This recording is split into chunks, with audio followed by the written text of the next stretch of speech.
This is why you fail every time, no matter what you do, where you go.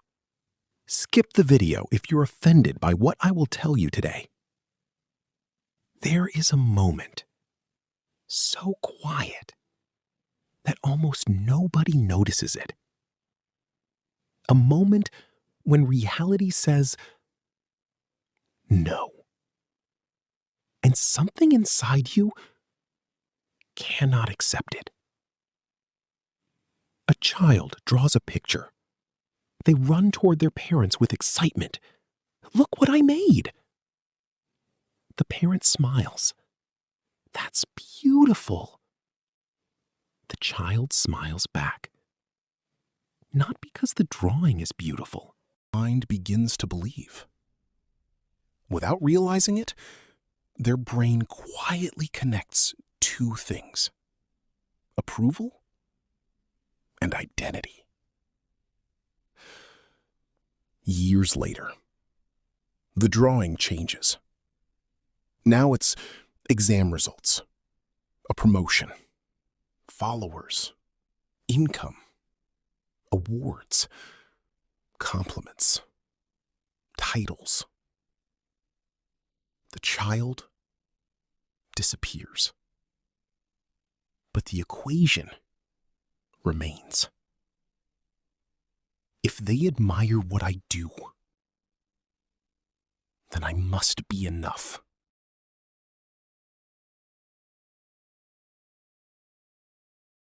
It happens silently, one compliment at a time, one criticism at a time, one comparison at a time, until one ordinary day, we stop asking, "Is this true?"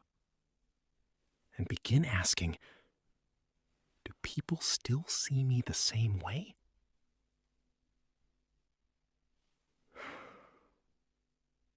No walls, no locks, no guards. And yet, millions of people spend their entire lives inside it. It is built from one simple sentence. This is who I am. Not, this is what I'm experiencing. Not, this is what I believe today. No. This is who I am. And once those words settle inside the mind, the ego quietly gets to work.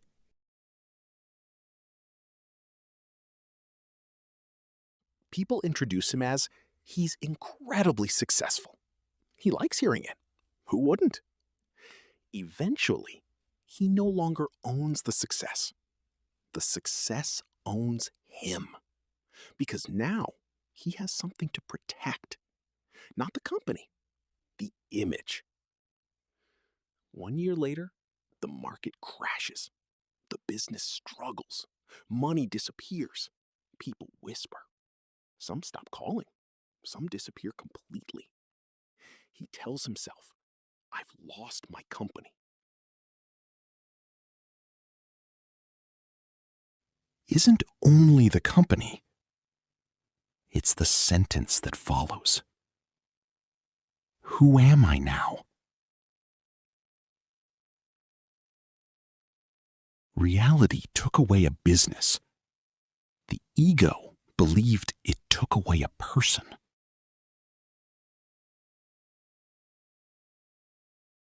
Maybe you've experienced something similar. Not with money, but with intelligence. Perhaps you were always the smart one. Teachers praised you. Family members proudly compared you to others. Mistakes became rare. Success became expected. Then one day, you failed. Just once. One exam, one interview, one opportunity.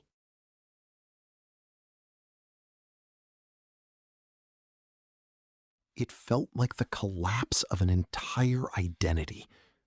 Because failure didn't simply challenge your ability, it challenged the story you had been telling yourself for years. Have you ever wondered why two people can experience the exact same criticism and react completely differently? One says, "Thank you, I'll improve." The other spends the entire night replaying the conversation. Not because the criticism was harsher, because it touched something sacred, an image. The ego is often misunderstood. People think ego means arrogance, boasting, looking down on others. Sometimes it does. But arrogance is only one costume. The ego owns many.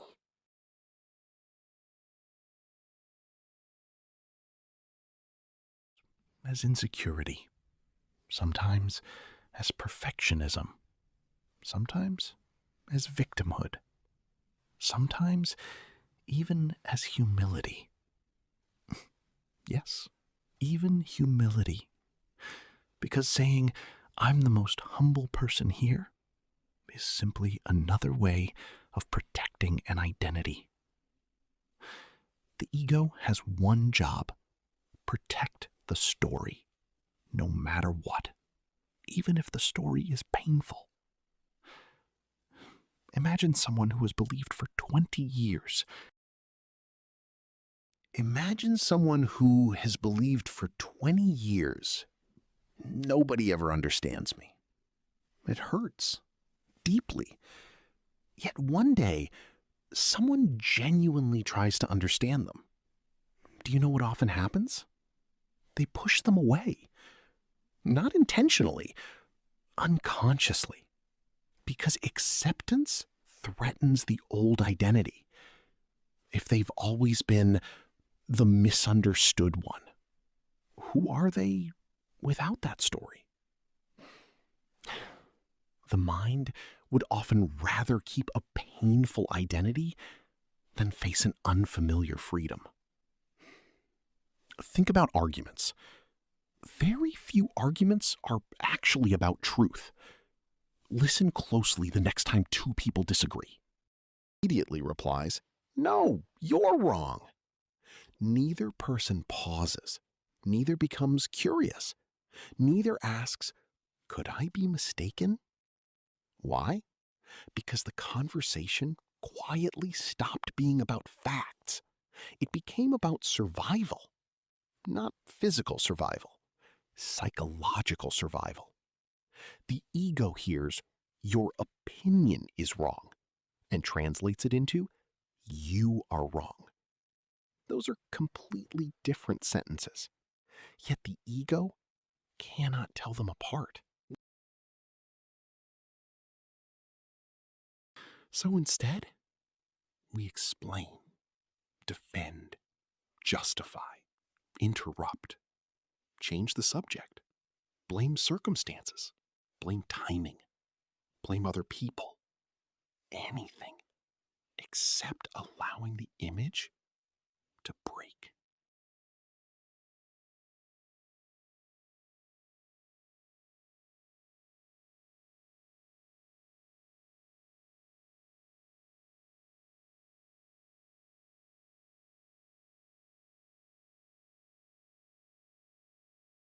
Meets something it cannot control. A wrinkle. A rejection. Most people believe their greatest battle is against the image they're desperately trying to protect. Sometimes their greatest battle is against the image they're desperately trying to protect. Imagine carrying a porcelain mask. At first, it feels light, beautiful, elegant. People admire it. They compliment it. They remember you because of it.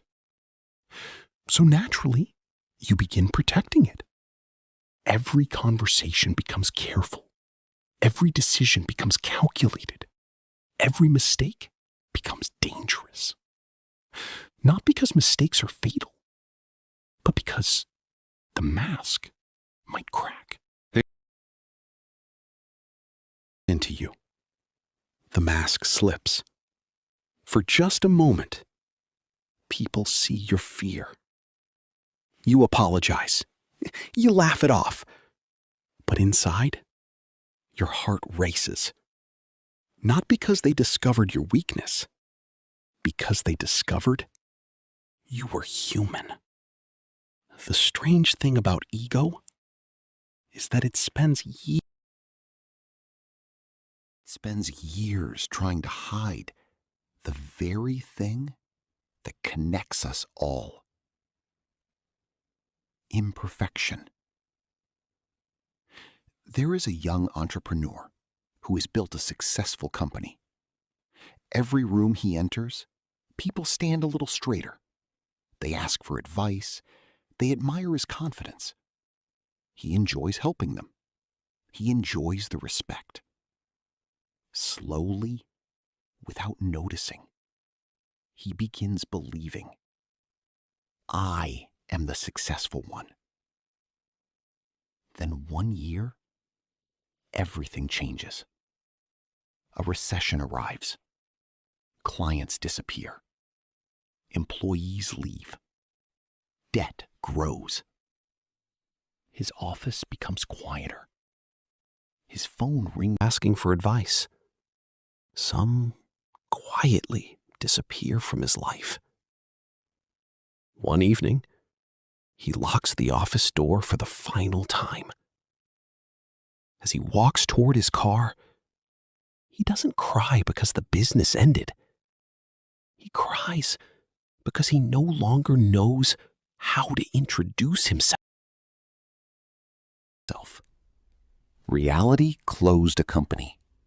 The ego attended its own funeral. Perhaps you've seen this in sports. An athlete trains for decades. Their body becomes their identity: strength, speed, discipline. Then one injury changes everything. People say, you'll recover. Sometimes they do. Sometimes they don't. But regardless of what happens, another question quietly begins growing. If I cannot do the thing that made me feel like myself, who am I now? Notice how gently reality asks the question. It never shouts. It simply removes what you believed you couldn't live without. There is another place where the ego hides exceptionally well: love.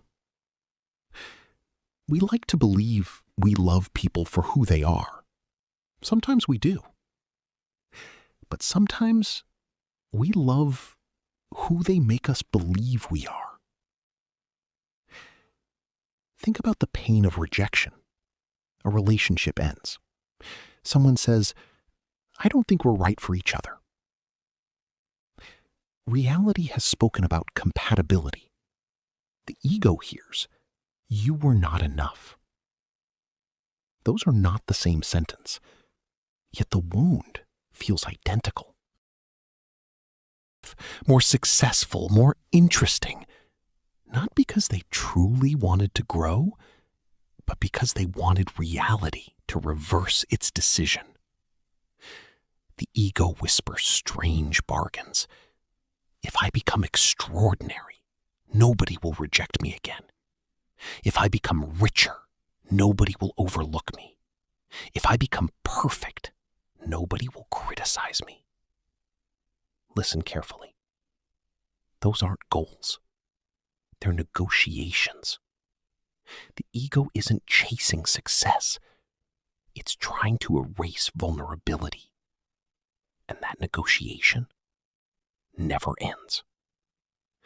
Because there is always someone richer, smarter, younger, more admired, more beautiful. The ego compares endlessly because comparison keeps the story alive.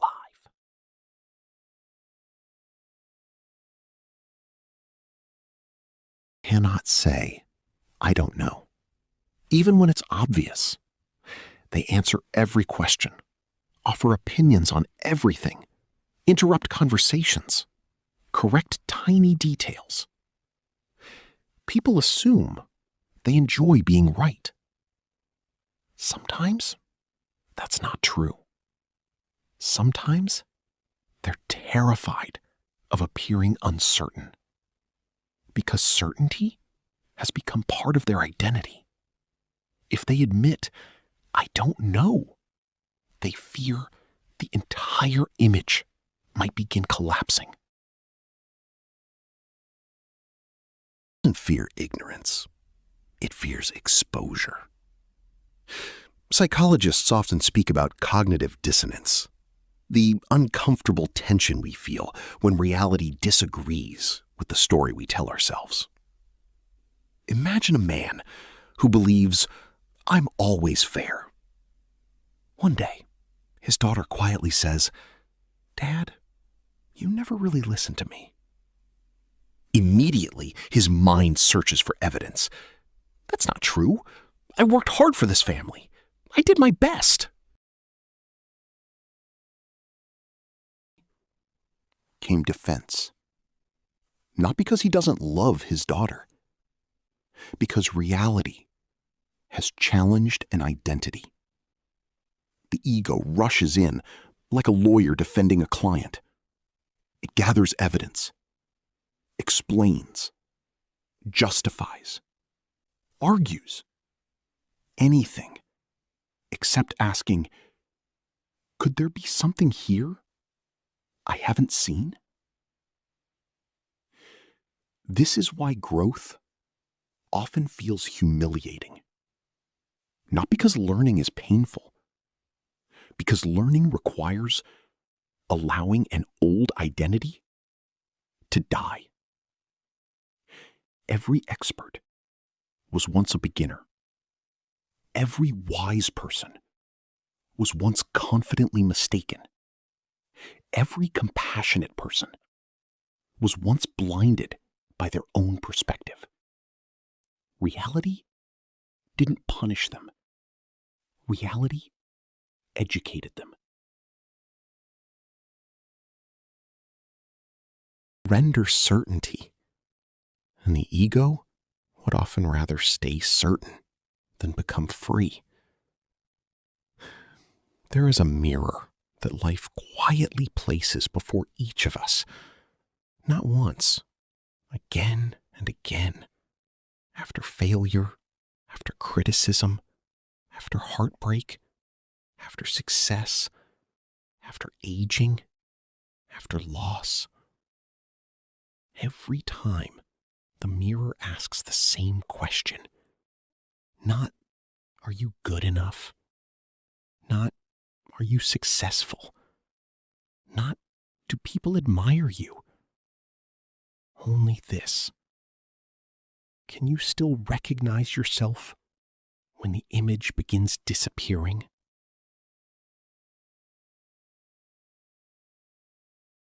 The greatest suffering doesn't come from reality breaking our hearts. Perhaps it comes from reality breaking our illusions.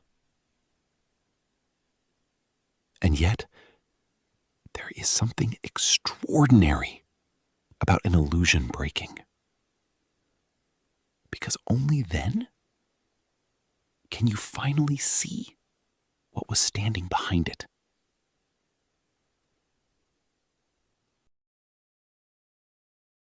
Your entire life inside a house with painted windows. The paintings are beautiful. Mountains, blue skies, endless forests. You admire them every day. You believe that's what the world looks like. Then one morning, the glass cracks. The paint begins to peel. At first, you panic. You rush to repair it. You don't want anyone to see. You don't even want to see. Because the world outside looks unfamiliar, messy, unpredictable, real. But slowly, fresh air enters. For the first time, you hear birds you never knew existed. You feel wind that had always been waiting outside. The crack you spent so long trying to hide became the opening through which life finally entered. Perhaps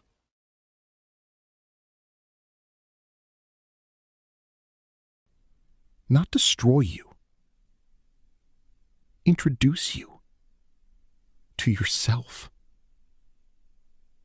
Not the polished version, not the admired version, not the successful version, not the wounded version. Simply you. There is an old sculptor.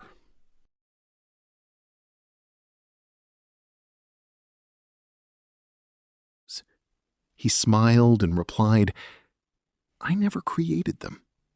I simply removed everything that wasn't the statue." Maybe wisdom works the same way. Perhaps becoming yourself has very little to do with adding more. More achievements, more admiration, more titles, more certainty.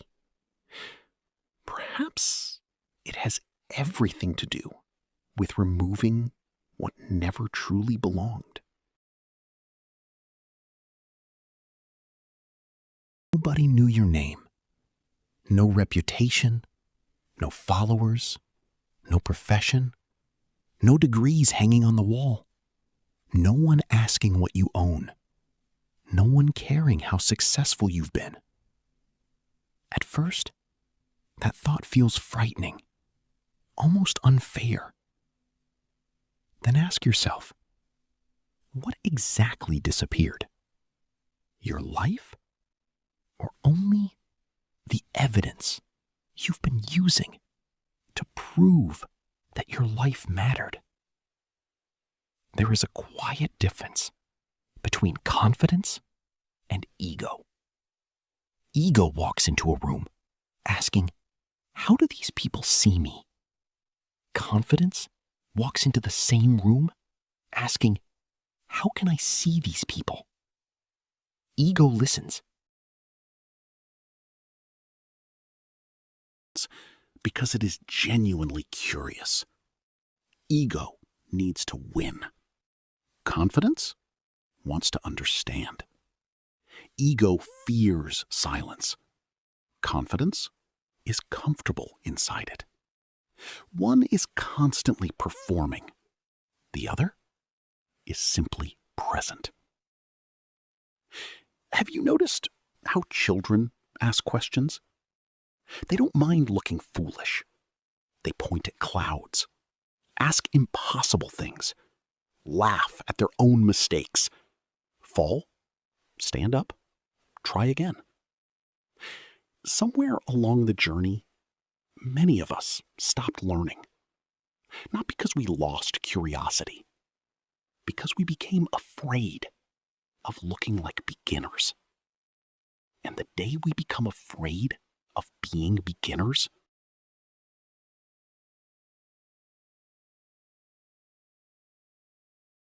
down. Reality has a strange way of returning us to beginner's ground. A new city, a new relationship, a new career, a new stage of life, a new loss, a new beginning. Every chapter whispers the same invitation. You don't have to know everything. You only have to be willing to learn. There was a gardener who planted 2 trees on the same day. The first tree grew quickly, straight, tall. Everyone admired it. The second tree grew slowly. The wind bent it. Storms twisted its branches. It looked imperfect. Years passed. The tree refused to bend. By morning, it lay broken across the field. The crooked tree still stood, scarred, uneven, beautiful. Not because it was stronger, because it had never confused rigidity with strength. Perhaps the ego is that first tree. It spends years trying to appear unshakable. Reality isn't impressed. Reality simply sends the wind, again and again. Not out of cruelty, but because life rewards adaptability far more. Actually need protecting. Maybe what needs protecting is your ability to remain kind when criticized, curious when proven wrong, compassionate when misunderstood,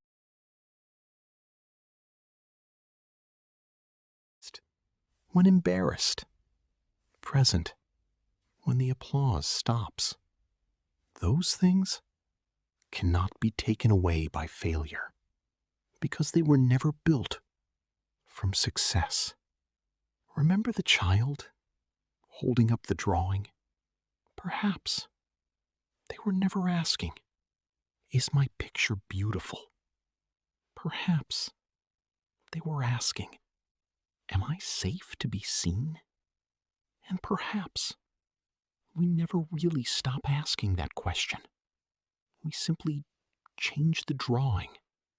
We hold up our careers, our relationships, our achievements, our opinions, our identities, quietly hoping someone will look at us and say, "You are enough." Freedom arrives the day you stop holding up the drawing.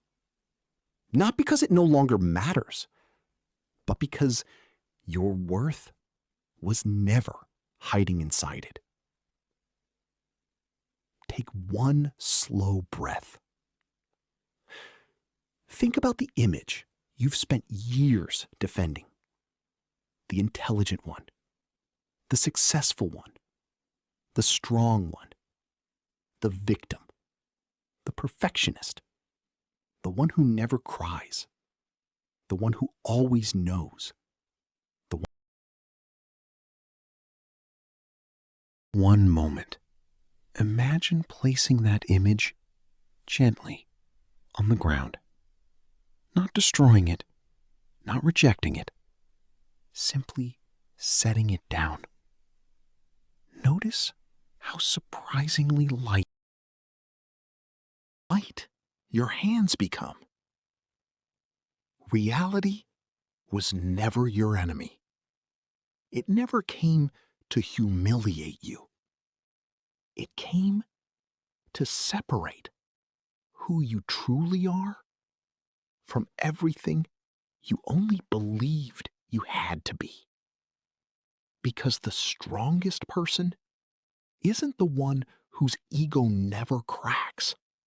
It's the one who no longer mistakes the crack for the end of themselves. Perhaps the purpose of life was never to build an image so perfect that reality could never touch it.